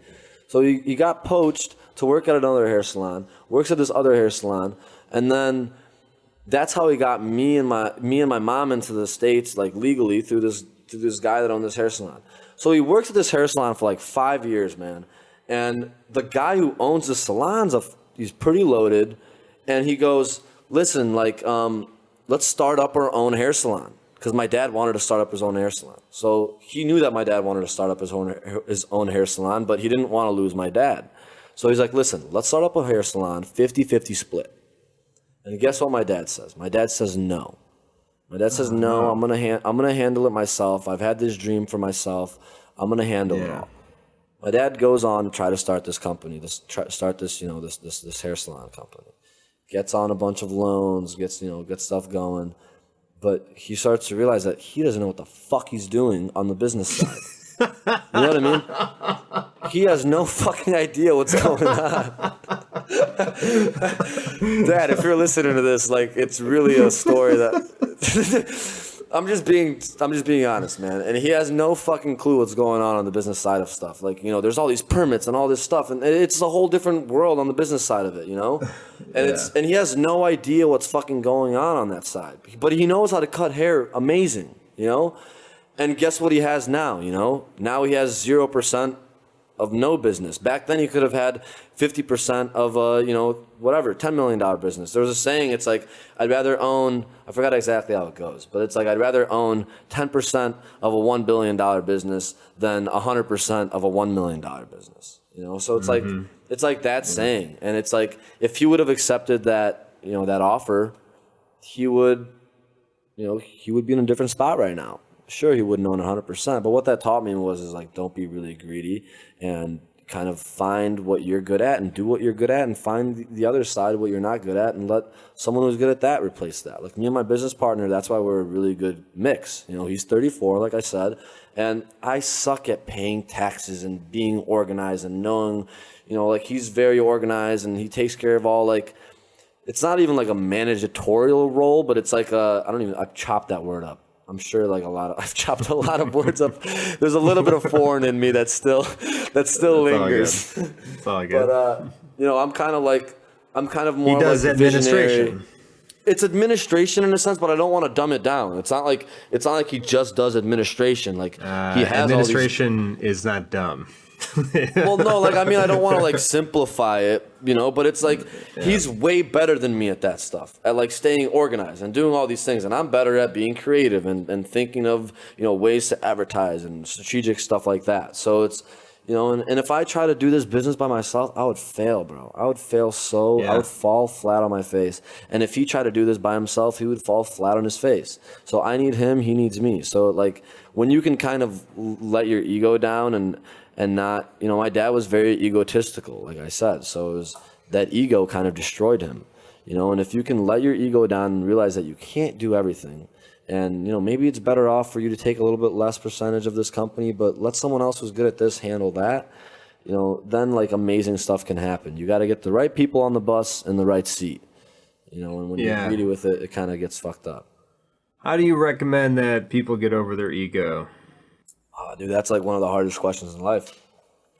Because I think that no one fully ever gets over their ego. I think that everyone, I still haven't gotten my ego. It might sound like I have, but I haven't. There's definitely still times all the time that I have that. I think to get over your ego, I think how's the best way to put it? You can't lie to yourself. I think that is the biggest thing. And I'm just thinking back, what have I thought about to get over my ego in the last few years? And it's always been, don't lie to yourself. How many people lie to themselves on a daily basis? And I'm trying to think of some examples, but it's I really like my job, or I really like this girl, or I can't do this job because of something. It just, I guess I'm really bad at giving examples of stuff like that. But people lie to themselves. You're constantly, and it sucks to admit it. It sucks to admit it. No one wants to admit it, but you're constantly lying to yourself because it's a protective instinct that we have to make yourself feel better, right? It's a human response. You want to make yourself feel better, so you kind of lie to yourself to tell yourself that, whatever you're experiencing or whatever you're going through, no, that's how it's supposed to be. And I think that if you don't lie to yourself, in the point of my dad, he lied to himself. I can do this whole thing by myself. I can handle this business operations. I don't need this other guy. I got it all figured out. I'm smart. I can do it myself. He lied to himself. He knew that he couldn't do this shit. He knew, man. He's not stupid. But what fucked him over is lying to himself. If he would have just not lied to himself and been totally clear, I fucking can't handle that stuff, but I can cut good ass hair. Whatever, however you would say that. But it's if you wouldn't have lied to himself, he'd be in a different spot. So I think that's, I guess that's maybe the best tip I can give at the top of my head for ego. Yeah, dude, ego is a hard one because I think you're right. You need it to protect yourself as a defense mechanism, but you need to be able to have it be transparent and, and being able to judge yourself objectively. Objectively, that's very important too, that you do it objectively. Yeah, so being like introspective is always a good thing to be to kind of cut down through that ego. You know, just like basic meditation, like every now and then, is I was actually just really gonna say good. that, dude. I've been doing Yeah, yoga this past month and meditation, and it's been awesome, man. Do you do it? love yoga and I love meditation. I You do do about yoga? 10. Yeah, I do yoga. This is gonna be super embarrassing, but so I do it with Yoga with Adriene Oh my on God, no, YouTube. stop, stop, stop. Did you really just say that? Because while Yeah, you were yeah. talking, in my head, I was like, man, I'm going to have to tell him about Adrian. No way, you do too? That's what I do, bro. I do yoga with Adrian. Oh, Bro, okay, sometimes she needs to not talk because sometimes I'm in the zone and she'll say like a yeah. stupid joke that like, come on, Let's Adrian, say a like I'm trying to stupid focus. joke. Yeah, like, I but know. dude, yoga with Adrian is very cool. I'm on like day like 20 something. Yes, I love yoga with Adrian. That's so. That was so funny, man. As you're saying it, I'm sitting there in my mind, like wondering, like, is he gonna bring up yoga with Adrian, or am I No, gonna have to? I'll do it. Dude, I don't care, man. She's a huge, huge YouTube star. She's hilarious, and I think she's adorable. So whatever. But She's very yeah, cute. so I do that, and then I do meditation afterwards. I have all I do is I put like a pillow on my ass, and then I just listen to some like weird like meditation music that I find online on YouTube, or Yeah. I'll do like Hindu chants or something like that. Well, see, but like what you're just saying too, it's like I think it's so important to have an open mind. You know, like a lot of people close their minds off, and it's like, oh, oh, I'm gonna do some yoga on YouTube, or like yoga's not cool, yoga's not manly, or, oh, meditation, like that's stupid. So it's like you have that, like you close yourself off to all these opportunities, and you kind of fuck yourself. And it's like I think that once it's kind of like it's like dual things, like stop lying to yourself, have an open mind, and really don't give a shit about what anyone says. You like doing yoga, cool, do yoga, man. Like do whatever makes you happy. And I don't know, it's like a combination of a lot of things, I think, being confident, having an open mind, stuff like that. That's so cool though. I love you. I love Adrienne, man. I hope she watches this and Yeah, me too. That'd be great. Dude, yeah, I don't know. I think you're right. It's being open, honest, like introspective, doing the things like yoga and meditation. That's always cool, dude. How else do you do self-care? Do you do anything else? I started doing aromatherapy. Have you heard of that? Do you do like with the oils or like what do you Yeah, do? yeah. With an oil diffuser. My roommate always Okay. makes fun of me about it. Yeah, but it's basically just like an oil diffuser, and you put in like different scents for different things. It sounds. I don't Yeah. know if it's a placebo or not, but it smells good, man. So I just do it. I dig it. I'll. That's the thing. I'll try anything once, man. Honestly, I'll try anything once. Yeah, me too. My brother-in-law has one, and he has like I don't know what it looks like. It's like Wally's girlfriend. Do you remember Wally's girlfriend? Like The that, like the robot. robot. Yeah, yeah. It kind of looks like that, and it's like plastic, and it goes in different colors, and it just like Nice. diffuses the oil. It's really cool. Yeah, it's really nice. And I'm not like I have no idea if it like is really effective or not, but like I always have a good experience when I'm around. Yeah, no, I mean, I think it's really weird, man. Like a lot of these people, there's a lot of people out there that really are hardcore about that shit. My ex Oh, I girlfriend used to bet. I be bet. like crazy. Yeah. She used to have a book, and it's a book that has like for anything that you could ever have. There's like certain oils that you can put in certain places that'll feel it. And I'm like, all right, like that's kind of like borderline like witchcraft. I don't know if that's Yeah. real, but a lot of people, yeah, believe in that stuff. But what else? I mean, I do that. I read a lot of self-help books, and I Okay. think about thinking. I think about Yeah. thinking, and I criticize myself, and I've had this issue of like kind of being too hard on myself, and I'm always like I'm not a perfectionist, but enough is never enough for me. I always want more, so it's kind of been like a very good part of my life because it's helped me get to where I am today. But it's also kind of done some bad things. So if you could kind of figure out that middle ground, it's great. But I've done oil diffusers, self-help books, kind of being introspective, like you said, just thinking about yourself and not lying to yourself and being like, all right, well, like my biggest thing I remember, someone called me an asshole to my face. And like, okay. And they said it and I was like, holy fuck, like, you just called me an asshole. Like, usually you hear about that stuff, you know, and it's behind no big, your back. yeah, behind your back. And it's like, oh, whatever. Like, no, but this person looked at me and said I'm an asshole with a serious ass face. And this was, this was like freshman year. It was like freshman year of high school, but they said I'm an asshole. And I was like, holy shit, like that person just called me an asshole. And that kind of sucks. But what it does is, I think that if you can, I think a lot of people are scared to admit their faults. Like their negativities, you know, like everyone wants to be perfect. And it's like, dude, no one's perfect. Like you go on Facebook and you see people posting this shit on Facebook about their vacation and life's awesome and everything's great and there's no problems. No one's perfect. Everyone has issues, but everyone wants to act like they have no issues. And it's the most like bizarre thing ever because it's, come on, man. Like I look at it now and I just laugh at it, but everyone has their own insecurities and their own problems in life. So, you know, this person called me an asshole. And at first I was really upset about it. I was really like kind of like taken back, like holy shit, I just got called an asshole. But then, you know, I figured, well shit, if I'm an asshole to people, I'm happy that I found out now instead of like continuing my life not knowing that I'm an asshole and just being an asshole to every person I've interacted with, you know?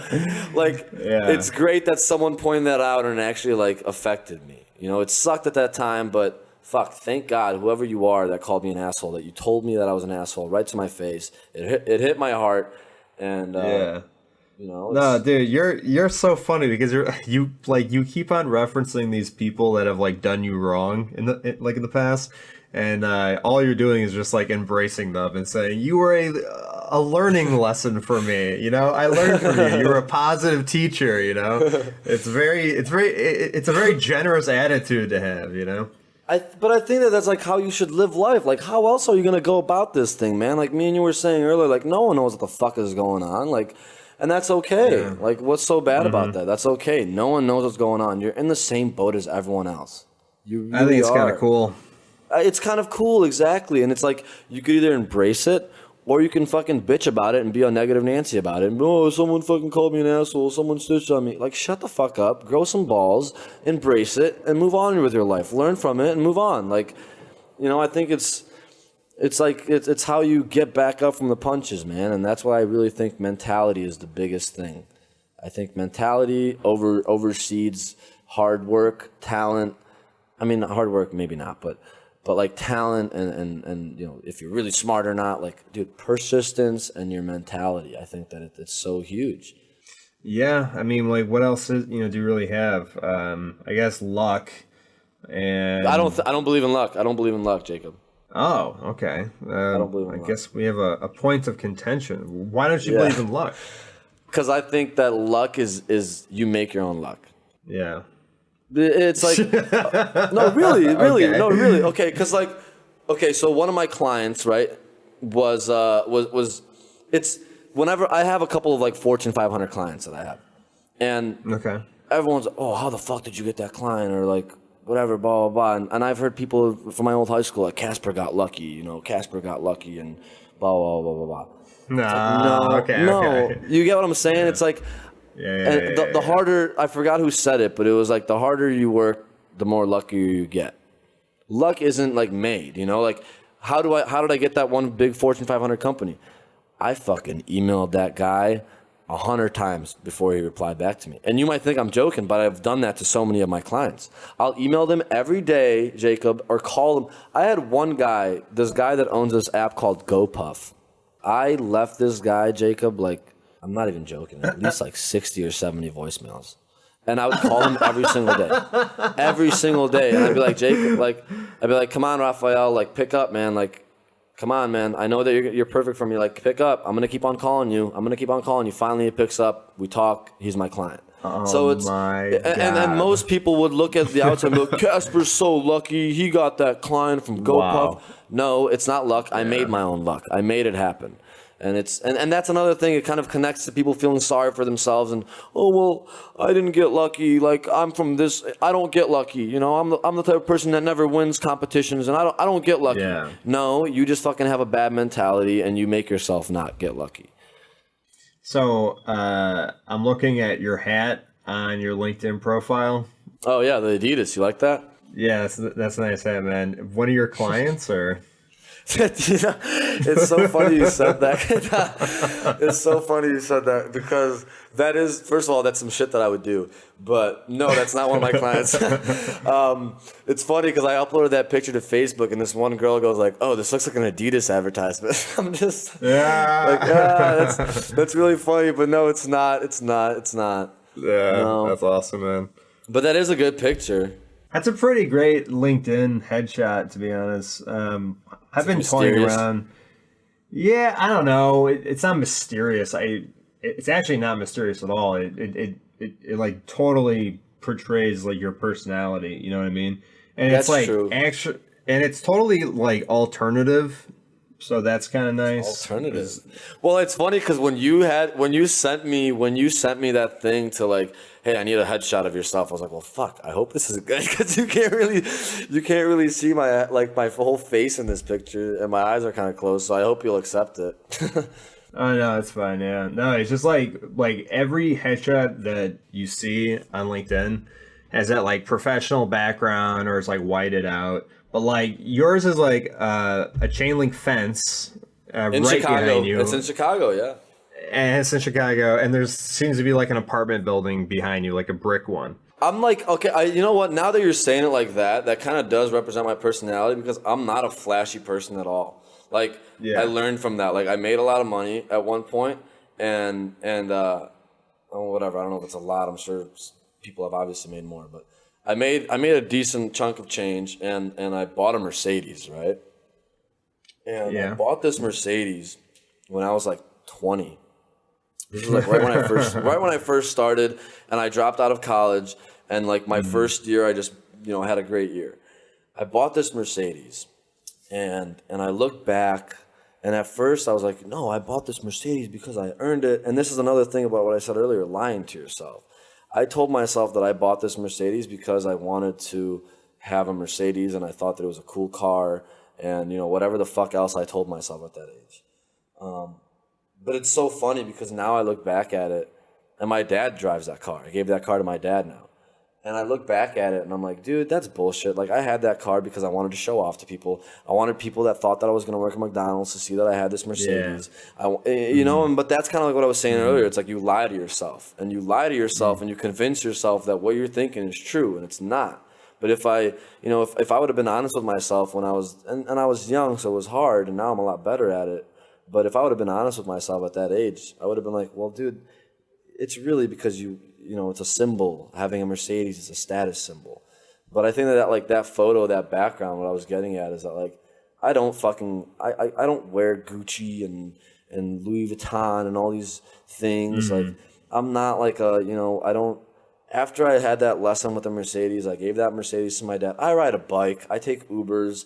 I shop at like normal stores, H&M and Express, and like normal stores, Marshalls, more normal places. I'm not about that whole having that vision of being this like, you know what I mean? Kind of like I don't like that whole front that people put up. Like, look at me, I'm fucking flashy and blingy, and I got money. Because a lot of those times, ironically, they have like $20 in their pocket, but they're wearing like $500 jeans. So it's like, it's like, who are you trying to fool, man? Like that's your ego once again. That's your ego trying to make you be like, oh, I need to be cool. I need to look cool for all these people. But it's like, come on, man. Like, just stay in your lane, do what you got to do. Like, I was gonna buy a Porsche. I was like, man, like, okay, like, am I really in the league to buy a Porsche right now? Like, I could afford it, but, like, it would fucking suck. It'd be a headache. Like, come on. Like, I don't know. It really loops back to people lying themselves. But, yeah, I'm glad you pointed that out. Chain link fence. I'm just chilling, hanging out. Do you feel like you've ever been, the person to conform. Like you like everything on this podcast has been about like you like rebelling. So like you rebelling against the idea of fashion or like of high falutin things is kind of natural to me, you know. Yeah, that's you know what. Well, the really interesting thing is, I think the biggest thing about me is I'm not scared to admit where I'm like fucked up in. So like, I talk to like a therapist and life coach every Friday, and I think it's fucking great. And if you can afford it, I advise you to do it, because guess what? Everyone wants to talk to someone. It's great to talk to a professional about it, and they help you out. And it's a life coach, and they help you achieve your goals that you want to achieve, and they help you get to become your better, the better person that you want to be. And it was funny because we talked about it, and it was when I first came here, I was a chameleon, man. I was a chameleon, and I think that's why I'm still kind of like really good in like sales and stuff, because I can kind of conform when I want to, and I used to conform for so many years. But you're conforming for other people. You're like presenting your conformity to other people. You know what I mean? But like you're never conforming to myself. Exactly, to yourself. Okay. Yes. So there's the distinction, you know. Yeah, because like when I first came here, right, I didn't know how to speak English, and I had no friends. So and a lot of the differences, there's a lot of cultural differences between Europe and America. The biggest thing for me was like Johnny is talking shit about Sean, but Johnny turns around and starts talking to Sean like they're all friendly. And to me, that was so bizarre. I was like, dude, what? Like, you just told me that you don't like Sean. How are you talking to Sean? It was really weird. In Europe, it's not like that. If you don't like someone, you don't talk to someone. It's not. There's a lot of cultural differences. But I came here, and I kind of chameleoned to try to fit in. So I was always analyzing people, how they're acting, what they're doing, what they're saying, what they're wearing, everything, so I could kind of fit in, right? Because that's a human nature. You want to fit into the herd, right? Because otherwise, you kind of get thrown outside of the herd and you get eaten by wolves. So it's like, you want to try to conform. So I got really good at like becoming a chameleon to other people, like you said. I'm very glad you brought that up, towards other people. And then once I kind of really figured out like myself, I kind of can use that conformity to like when I need it. And I don't want it to sound like I like manipulate people, but like, if I know that like one of my like, this person is like kind of like a little bit of a douchebag, and I'm trying to get on his good side, like I'll kind of act like a little bit like a douchebag. But it's like I know that that's not me. And that's what really used to piss me off in college, is that I used to be like in the fraternity, and I'd look around and be like, dude, like these guys I'm not like these guys. I made a couple of like really good friends, but like I'm not like them, like they're doing this stuff, and like you're partying, and like you're doing all, and like they're kind of like, they're kind of like a little bit like frat douchebags, right? And but I wanted the friends, and I wanted to have the fun time in college, and it drove me nuts, man. Like I knew that it wasn't me, but I did it for a while, for a year or 2 years. So, it's interesting. I kind of learned to slowly. I've learned to use it to my benefit, and still keep my moral compass and my beliefs and my values, going. And if it doesn't agree with my values, I used to be scared to tell people, whether it was with my business partner or my mom or my close friends. I used to be like ashamed of it almost, like I don't want them to think all bad of me. But now I'm like, you know what, fuck it, dude. Like you either like me or you don't. And I've learned that people, you can say, it's almost like people respect when you state your opinion more, because a lot of people want to state their opinion more, but they're fucking scared. People are scared. A lot of people live in fear, and they're scared to show their true colors because they don't want to get alienated from society. And it's like what you realize, like once you stand up, people are like, wow, like holy shit, that guy has some balls, and like they almost admire that. This episode, I'm gonna label the you need to get some balls episode. You said it like 3 times. This is like Casper's like world advice. He just needs some balls. That's all. You just need some balls. And it's weird. I was wondering, like, how is this podcast gonna go? Like, is it gonna be more me talking about like what I do, or this like life, fucking just life? And it's weird because like what I do, I think I'm good at what I do because of life. Like there's so many people that do like similar stuff to what I do, but I believe I'm the fucking best. I've done the coolest shit, and I know that I have. And it's like, I think it's just the way that I go about my everyday life that makes me stand out in my industry. It's grow some balls. Yeah, just fucking grow some balls. Dude, that's so funny. Oh my god. Hey, this is gonna be the first podcast that I have to put an explicit label on for iTunes. Really? Oh man. I don't know if that's good or not. I swear a lot. I think it's gonna be great. Let's just go on then. I saw this one post on your LinkedIn about loyalty. And it got like a bunch of like comments and likes, and I don't know if you wanted to talk about that a little bit. Dude, I think it was basically saying that like loyalty is the most expensive thing, right? That's the one you're talking about? Exactly. Yeah. I think that it's I don't know. I think that like once you go through life and like everyone chases after like materialistic things a lot. Like they believe that success is so much about materialistic things, about having the cool car, the cool house, the cool purse, the cool shoes, whatever the hell.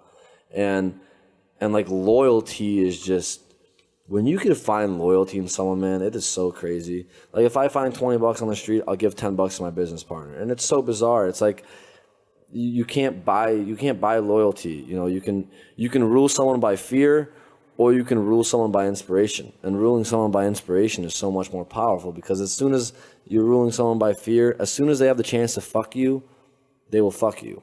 So, I don't know. I've always just had the mentality like loyalty is just so, I don't know. It's just a cool concept to me, man. I feel like you can get through the worst of the worst if you have someone that's loyal and by your side. You know, you have someone to enjoy the best of the best and smoke that cigar with on the beach if you have loyalty. I mean, it's like someone brought up the opinion, someone commented on it and said, he thinks time is the most expensive thing. I mean, what do you think? I think time is very expensive, but I don't know. I mean, there's no currency that we're really talking about here. Yeah, I mean, but it's like, if you don't have loyalty, when I replied back to him, I was like, yeah, I see that, but it's like, okay, I've gotten fucked out of hundreds of thousands of dollars. Jesus, really? Yeah, dude. And that's and maybe I could be on your show in a couple months when I can talk about it legally, but right now I can't. But I've gotten fucked out of a lot of money. And it's like, if I would have had loyalty with that person, not only would I have had a couple of extra $100,000, but I would have not lost all that time. That's what pisses me off more, is that I've lost that time that I put into that. You know, I put in a lot of months and months and months of time into that thing that made me lose that money.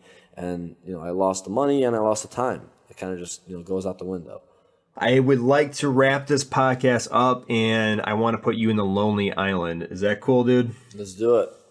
All right, cool. So you're on a lonely island, and you got one book to bring with you. What would it be?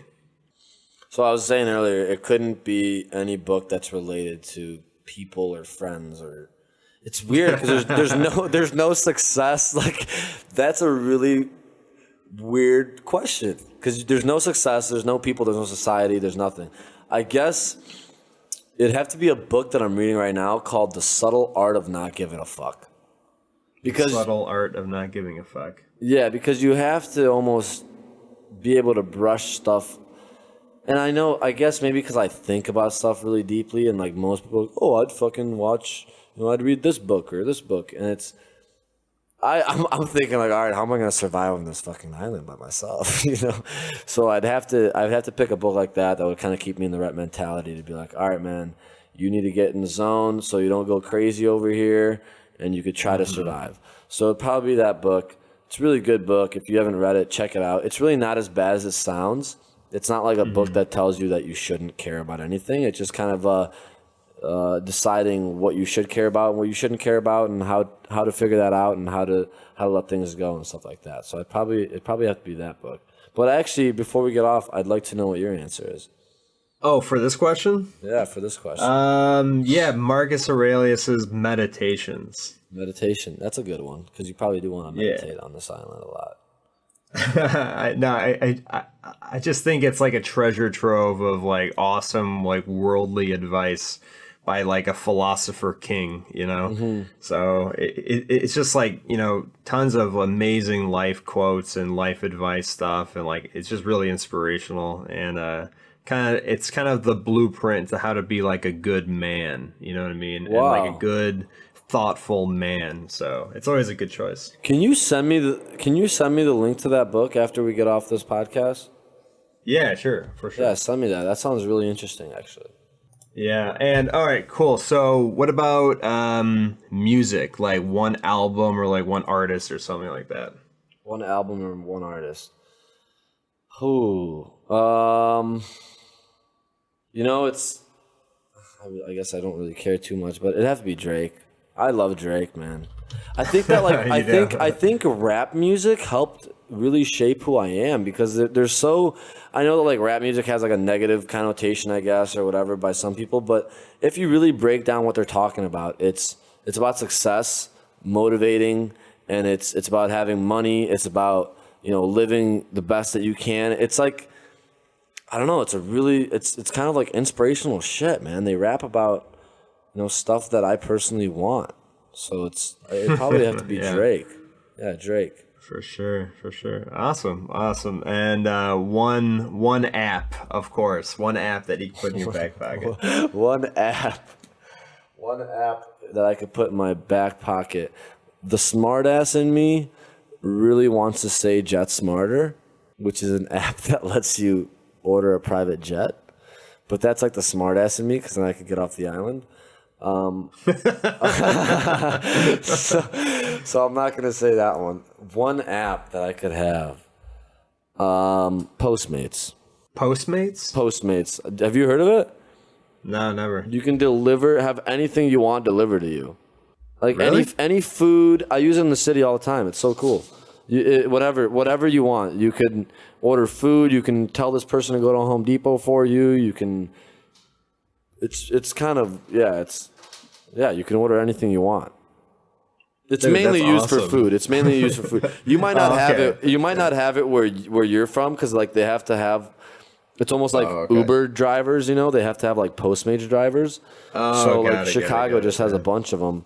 And you can just... That's awesome. Yeah, do I order anything I want from there? It's cool. Food, whatever. So that'd probably be mine, man. All right, sweet, man. Well, hey, listen, that does wrap up the show. Our guest, Kaspar Povilanskas. Did I say it right? Good enough. Povilanskas. Good enough. All right, man. It's been a real delight having you on, and you're a really cool guy, man. And I wish you the best of luck with nowadays, and hopefully I can have you on in the future. Yeah, man. I really appreciate it, Jake. You kind of you took my podcast virginity here, so that's kind of cool. But yes, yeah, man. That's awesome. But I hope to do more of these, and we'll definitely let me know if you're ever in the city. We'll grab a bite to eat, grab a coffee, whatever. And yeah, man, I really appreciate it. I think you did a good job hosting the show and asking the right questions and keeping it going, man. So good job and good luck to you. And yeah, man, keep killing it. All right, that was Kaspar Povilanskas, and as you can see and tell, he is a crazy guy. I love him to death. He is he's a great guy. As you know, he's the co-founder of Nowadays Media, and you can reach him just on LinkedIn. So just go on LinkedIn or go right below wherever you're listening to this. So if you're on iTunes, just check out the description. If you're on the website, go to the notes at the bottom of the page. If you are on YouTube, it's in the description, or do a basic search for Kaspar on LinkedIn. Kaspar, Kaspar Povilanskas, Povilanskas. Viral trend starter, Nowadays Media. Wicked cool. It's just a crazy guy. I love him, and I hope to have him on again in the future. Good luck, Kaspar. All right, so today and always we are sponsored by Zunis Labs. Zunis Labs is your web development, mobile development, and digital marketing extraordinaire company. You could find them on the web at zunislabs.com. Zunis Labs. Anyways, take care, guys. I will I'm not going to see you, actually. I'm not going to hear you. You're going to hear me probably in about a week when I have my next podcast. I have no idea who it is going to be. We have about 10 of them coming up in the next 2 months. So a lot of things going on right now. I think I took like May off, and just to do marketing and just to try to ramp up our downloads. And we've been seeing it. We've been seeing the effort and the work kind of pay off finally. We just passed the 2,000 download mark for May, which is up about 400% over April, which is up another 500%. So from the previous month. So we're just continuing to grow and grow and grow. And I think with just continuing to meet with these interesting and unique people, we're really seeing just a lot of interest in the podcast. So I can't thank you enough, audience and everyone who is listening out there. Continue to listen, continue to subscribe, and to review on iTunes or whatever you're listening on. Comment, share, do all that stuff. I love you guys. Have a great day. Have a great week. Bye.